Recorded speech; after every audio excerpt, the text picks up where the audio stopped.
ஒரு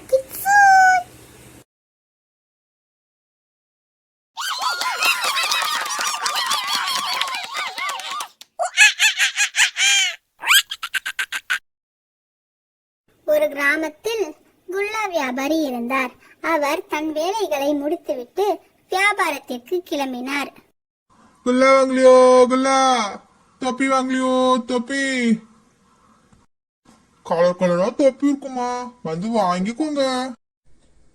அம்மா எனக்கு ஒரு தொப்பி வாங்கித்தாமா.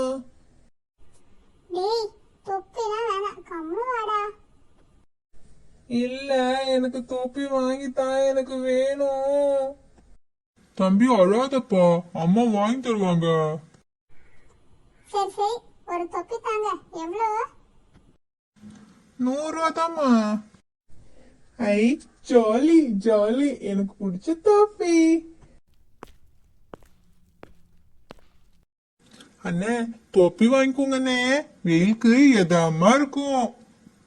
சரி எனக்கு ஒரு தொப்பி தாப்பா. எவ்வளவுப்பா? 100 ரூபா தானே. சிறிது தூரம் கழித்து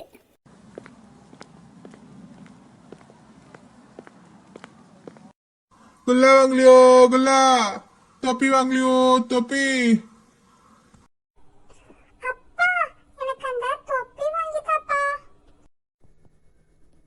எந்த தொப்பி வேணுமோ வாங்கிக்கோமா. தொப்பி எவ்வளோப்பா? 100 ரூபா தாங்க.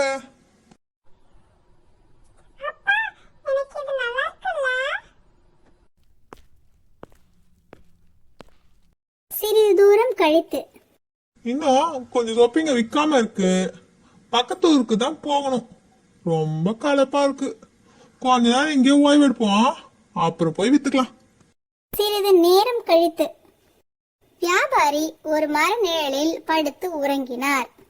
மரத்தின் மேல் இருந்த குரங்குகள் அனைத்தும் கூடையில் இருந்த தொப்பிகளை எடுத்து மாட்டிக்கொண்டன.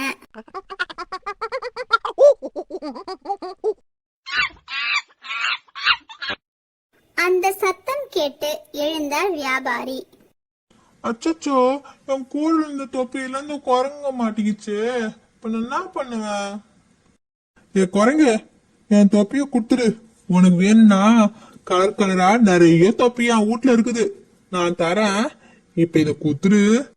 வியாபாரி கையை ஆட்டி பேசியதை போல் குரங்குகளும் பாவனை செய்தது. நாம சேர்த்து இந்த குரங்கும் செய்யுது. ஒரு ஐடியா. வியாபாரி தலையில் இருந்த தொப்பியை கையில் எடுத்தார். குரங்குகளும் அதே போல் செய்தது. வியாபாரி தொப்பியை கூடையில் வீசினார். குரங்குகளும் அதே போல் செய்தது.